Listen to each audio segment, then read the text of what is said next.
Bom dia. Chegaram muito bem, né, dentro do esperado. O atleta em 9, 10 dias não perde, muito pouco.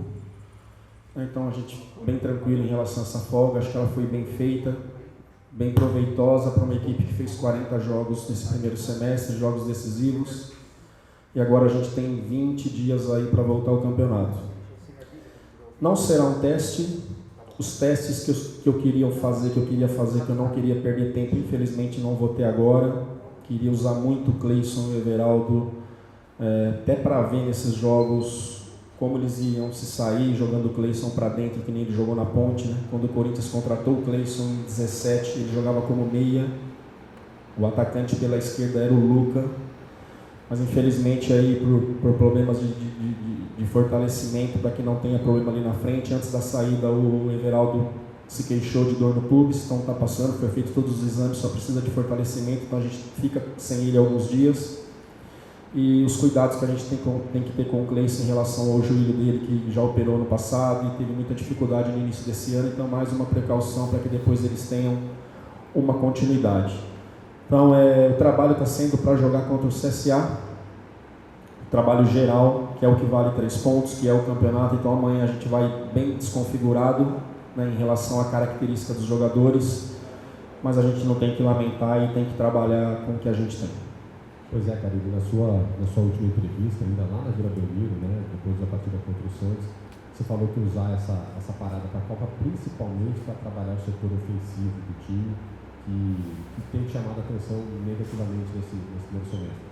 Você conseguiu já fazer alguma coisa ou realmente esses desfalques prejudicaram bastante o trabalho nesse sentido? O que o torcedor do Corinthians vai poder notar de evolução, principalmente nesse setor? Não muita coisa, porque os jogadores que a gente tem para jogar atrás do 9, nenhum são de profundidade, são todos jogadores que gostam de buscar a bola no pé e com isso falta ser mais agressivo. Pedrinho é o meia, Matheus Vital é o meia, o Regis, que eu inicio com ele o jogo lá, cada time vai fazer 45 minutos, eu inicio com o Regis ali na meia, perdi o Jadson também por uma dor na coxa nessa semana, então não vai mudar muita coisa, que é a característica que eu estou buscando para esse jogo eu não tenho, que é a minha esperança que melhore muito com Cleison e Everaldo juntos. Bom, uma coisa que chamou a atenção também nos treinamentos ao longo dessa semana foi a utilização do Ramiro na lateral direita. Como é que você vê esse jogador por essa posição e o aproveitamento do Bruno Mendes, que estava jogando por ali. Agora, nesse amistoso, o Ramiro sentiu, né, alguma coisa na coxa, vai o Bruno mesmo. Fala um pouquinho sobre essa posição que você tem em Fagner e você está tendo que improvisar alguns jogadores. Eu não posso usar o Bruno nos jogos da Sul-Americana, né? Ele está fora. E ele foi convocado para a seleção. Então, por isso que eu comecei até a trabalhar um jogador que a gente possa contar. Muito difícil, porque até dia 14 eu tenho Michel e Fagner, mas assim, dentro dos jogadores que eu vou ter para a Sul-Americana, o Ramiro já jogou assim, já fez essa posição no Grêmio. Então, estou pensando muito no campeonato, principalmente na Sul-Americana, né? Muito difícil de eu usar o Ramiro ou o Bruno, mas é certo que o Bruno eu não tenho na Sul-Americana, por isso a preparação com o Ramiro, se acontecer alguma coisa igual em 17, que eu precisei usar o Paulo Roberto, 6 jogos ali, porque eu não tive nem Fagner nem Léo Príncipe. Então, dentro daquilo que a gente pode usar nesse início, na nossa volta, o Ramiro é um jogador que tem condições de fazer ali, tem documentação tudo certo, então por isso essa preparação. O Ramiro está fora do jogo de amanhã, Bruno inicia e vou tentar levar o Bruno um pouco mais no segundo tempo também. Carilli, período de avaliação, óbvio, e você deixou muito claro que esse jogo serve para isso, até pelo fato de entrar com 2 equipes bem distintas durante os 90 minutos. Queria saber como é que você imagina a impressão do torcedor em meio à Copa América. O torcedor entende que é uma avaliação e vai estar vendo o jogo com olhos de técnico, avaliando, não precisa cobrar nada, ou o torcedor vai para o jogo, ou vai acompanhar o jogo na TV, pela saudade que está de ver o Corinthians em campo, mesmo não sendo uma partida oficial de 3 pontos? Sinceramente, não sei o que eles vão pensar, e sim aquilo que a gente determinou. Vai faltar muita coisa ainda por características, né? Não só eu sou sabedor, mas a diretoria, o presidente do Corinthians também sabe da necessidade de jogadores com essas características. E então vai ser deixar preparado uma outra forma se acontecer ali na frente de a gente não ter esses jogadores que que tem um contra um, que buscam profundidade, né? É a minha busca, né?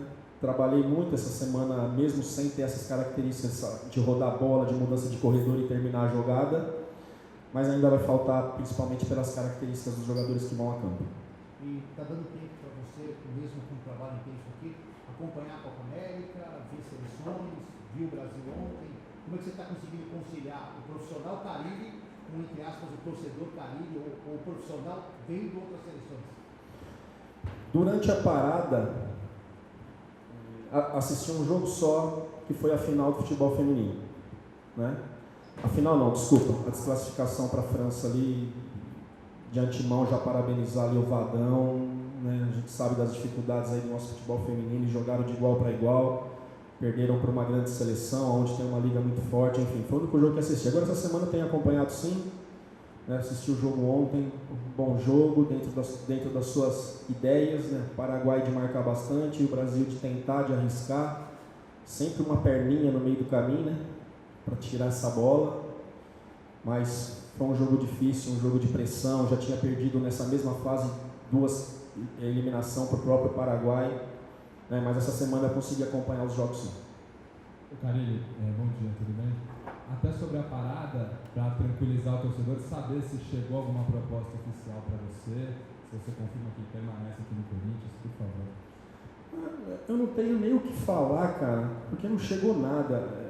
Eu quero deixar bem claro assim que ainda uma boa parte da imprensa não me conhece, eu acho. Eu já estou há 2 anos e meio assim, fazendo coletivas, dando coletivo. Eu não tenho problema nenhum de chegar aqui e falar que aconteceu. Eu cheguei aqui o ano passado e eu fui criticado por alguns, falei a verdade, quando eu recebi uma sondagem do Atlético Mineiro, Fábio não deve falar. Eu prefiro falar do que ficarem se equivocando, né? Se equivocando. A palavra que eu tenho que usar é equivocar, né? Que você me passou, né? O verbo equivocar. Então, não chegou. Essa história do Hilal, Fábio, não vai chegar? Não sei. Então, não estou nem pensando. Estou pensando muito aqui na melhora do nosso time. O ano passado, você falou que eu estava certo com o Hilal. Enfim, não teve conversa com o Hilal, fui para outro time na outra semana, né? Agora estou ouvindo que o Fábio já tem números, tem contrato. Não tem, né? E quero mandar só um recado para o Sr. Jorge Nicola, para ser bem direto, que hoje eu não preciso ser oferecido para ninguém. Tá? Fábio está sendo oferecido. Graças a Deus, tudo que aconteceu na minha carreira, né, e com o trabalho que aconteceu de 7 meses na Arábia, que foi muito bom, está aberto o mercado para mim. Esse ano eu já sentei com o meu empresário 6, 7 vezes para discutir se eu vou, se eu não vou. Toda vez que chego eu sento com o meu empresário para discutir. E já teve esse ano 6 ou 7 vezes, a diretoria do Corinthians, toda vez que chega, é a primeira a saber, né, chegou, tal, e já me posiciono, não tem nada oficial, por isso eu não tenho o que pensar. Bom dia. Muito se falou sobre essa parada da Copa América, você também mencionou algumas vezes como seria importante, né, para esse período de trabalho. Eu quero saber qual a sensação de você poder pegar os seus jogadores, organizá-los em campo, agora eu tenho tempo para trabalhar. Qual que é a sensação? Eu tirei muito tempo nessa parada aí na casa dos meus pais, né, em Sertãozinho, para elaborar um monte de coisa, e chegou aqui foi totalmente diferente, né? Na questão de jogadores, de perder para a DM, de esperar um pouquinho mais para entrar em campo, já perdi uma semana, entro numa semana de 3 jogos, onde eu ia avaliar mesmo essa condição, eu vou repetir, de fazer Cleison e Everaldo juntos, né, de repetir trabalho, de treino, infelizmente, que eu acho que seria a mudança para que a gente seja mais agressivo, né? Para que a gente seja mais agressivo, incomodar mais o adversário, infelizmente, meio que estacionou, né? Eu falei numa entrevista domingo, numa inauguração de uma escola de futebol minha aqui em Guarulhos, que a gente tem um bom time, mas faltam umas 3 cerejas assim para que seja mais diferenciado, né? Isso são características, não é que os jogadores não fazem. Então, lembrando desse meu período no Corinthians, então vou falar rápido, tá? De Dentinho, Douglas, esses jogadores que jogam atrás do 9, depois Danilão, Alex, depois Renato Augusto e Jadson, numa situação de mais jovem, depois Rodriguinho, enfim, jogadores que te davam um número alto de gols, porque buscam gol. Que é o Hernanes, que entrou contra nós na final do São Paulo, já deu 2 chutes no Cássio de fora da área, no primeiro jogo da final. O Rodriguinho, que é decisivo, que entra na área. Enfim, é o que sempre o Corinthians teve, né? Tevez jogando com o Nilmar, um outro perto do 9. Então, por característica, o nosso time não é de buscar gol. Por mais que eu treine, por mais que melhore, vai faltar o tamanho do Corinthians, né? Então, eu sou sabedor disso, e principalmente a diretoria com o meu presidente também. Sei das dificuldades do Corinthians, né? O torcedor tem que entender isso, das dificuldades financeiras para fazer, porque não está fácil achar jogador assim. Então, você tem que investir para buscar, né? Então, a gente tem que ter bastante sabedoria assim para saber jogar em cima das características que a gente tem hoje. Cari, ao longo desses dias, né, algumas novelas que a gente foi acompanhando aqui, né, no Corinthians, uma delas envolve o Romero, né? Tem contrato terminando, está treinando aí com o grupo.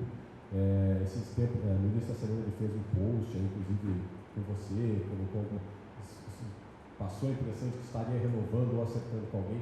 Queria que você falasse, se você tem conversado com esse jogador, situação dele entre os companheiros aqui dentro do vestiário, e nessa linha, se você me permite. O Corinthians tem muitos jogadores terminando o contrato em dezembro desse ano, são quase 30 jogadores. Vai ser para enxugar realmente a folha salarial, o Corinthians não deve renovar com esses jogadores. Você está sabendo disso, foi conversado com você, como é que você vê também toda essa questão, que é muita gente, né, deixando o Corinthians e não sendo aproveitado também, já tem um contrato terminando no final do ano. Como é que você vê essas duas questões, por favor? O Romero, acho que é 14 de julho. 14 de julho termina, não foi falado nada, então 100% fora. Aquela foto ali que ele me deve um dinheiro e ali estava dizendo que estava assinando um cheque, né? Ele gosta dessas brincadeirinhas, o senhor Romero, né? Mas assim, está totalmente fora. Não consigo pensar em dezembro ainda. Preciso melhorar agora. A gente precisa melhorar agora. Não consigo pensar. E a partir de julho esses jogadores já têm condição de assinar, né?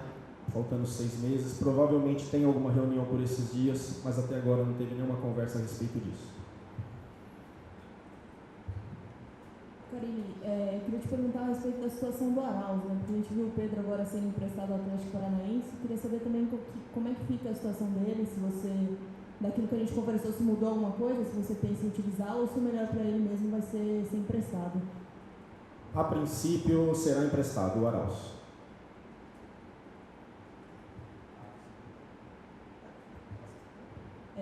Mais uma, se me permite, pelo que você está falando, você ainda pensa em reforços, né? A gente tinha conversado, você tinha falado em 2 nomes. Além do Gil, você imagina o Corinthians contratando também mais um atacante, esse de profundidade que você quer? Quero 2 jogadores ali, principalmente pela direita, que seja mais agudo, tá? E possivelmente o meio. Eu quero, mas isso está longe. Deixar bem claro aqui a situação do Gil, já que você falou do Gil, não está certo, tá? Há uma distância muito grande entre um acordo verbal com o Corinthians e a liberação do time da China. Ele tem contrato até dezembro. Falei com ele quarta-feira, 31 minutos, e pela primeira vez falei sobre isso. Voltei a falar hoje, inclusive eu entrei ali porque eu perguntei para ele, para ver a resposta dele. Precisa de assinatura de documentos lá na China. Então, não conte que está certo, não, que não está, tá, gente? Deixar bem claro isso. Carille, bom dia. Você comentou sobre as características do seu elenco, que você não tem um jogador para jogar atrás do 9, que isso tem prejudicado o Corinthians a fazer gols. Eu queria saber se o fato do Corinthians não ter um jogador com essas características é porque o futebol brasileiro tem dificuldade de produzir jogadores desse tipo, ou porque no planejamento do Corinthians faltou ver isso. Talvez nós precisamos de um jogador para jogar atrás do centroavante e te dar essa opção. Não faltou nada, cara. Tá em falta sim. Se quiser vai ter que gastar, porque quem tem feito isso já está saindo do Brasil cedo para terminar. O jogar atrás do 9 não precisa ser meia, tá? Pode ser jogadores de lado que tem um número maior de gols. Pensando rápido aqui, o do São Paulo que está na Holanda lá, está na seleção. Busca gol, característica de Everton, de Roger Guedes, ou esses meias que jogam perto do 9. Esses jogadores que atacantes que buscam mais gols. Quando eu acertei com o Corinthians em dezembro, eu fiquei uma semana e conversando muito com o Andrés. Era para a gente montar um time novo, para que no meio do ano assim a gente fosse buscar esses 3 jogadores assim para resolver, né? Jogadores diferentes do cenário do nosso futebol. Então não faltou nada, cara. Aconteceu, a gente foi campeão paulista, né? Eu sem saber ainda como, né? Mas fomos. Mas desde o Campeonato Paulista a gente sabe da necessidade foi passando os jogos, foi passando os meses, e não só eu, como a minha comissão e principalmente toda a diretoria sabe da necessidade. Então, está tudo dentro do planejamento. Agora, saber aonde atacar para que a gente reforce o nosso grupo. Carille, você falou muito desse jogador, né, que chega por trás, né, do atacante, citou inclusive o Rodriguinho. Você chegou a pedir o retorno desse jogador para a diretoria? O jogador foi importante para você? Em janeiro, sim, em dezembro, né, a partir do momento, eu falei muito com o Rodriguinho que ele não ia ficar mais lá, não queria ficar mais lá, pedi sim para o clube, para que entrasse nessa briga, e o Corinthians conversou, só que a situação era só de venda, né? Então eu tenho que entender o Corinthians também, Rodriguinho com 31 anos e ter que gastar 6 milhões de dólares num jogador que provavelmente você não vende mais. Muitas vezes é preferível você gastar 10 milhões num cara de 22, 23 anos, que a possibilidade de venda é enorme, do que um cara de 31 anos. Na hora, o presidente falou para mim, Andrés, Fábio, não consigo, não posso fazer isso pela nossa realidade hoje. Se for empréstimo que eu estou fazendo, eu vou entrar na briga, mas por compra não. Mas a gente conversou muito sobre isso no começo do ano. Carille, eu tenho uma pergunta da Copa América. Os jogadores do Messi que têm criticado muito alguns gramados pelo Brasil, né, e o treinador fica atento a tudo isso também. Eles criticaram principalmente da Arena do Grêmio e da Fonte Nova. Você acha que esses gramados são tão ruins assim, né? O que é um gramado bom para jogar então, pelo Brasil? Até ontem no jogo você falou do clima lá, né? Choveu muito em Porto Alegre, se eu não me engano, enfim. A gente foi jogar lá o primeiro jogo do Campeonato Brasileiro, achei uma condição boa, né? O nosso estádio no começo do ano estava horrível. Então, se comparar no geral com aquilo que ele enfrenta, aquilo que ele sobe para jogar que é lá na Europa, com certeza está um pouco atrás sim. Mas assim, melhorou muito de anos atrás, né? Padronizar o tamanho, o tipo de grama, a Copa ajudou bastante. Hoje a gente está num processo assim muito adiantado do que foi ali na questão de uma condição melhor para o atleta jogar.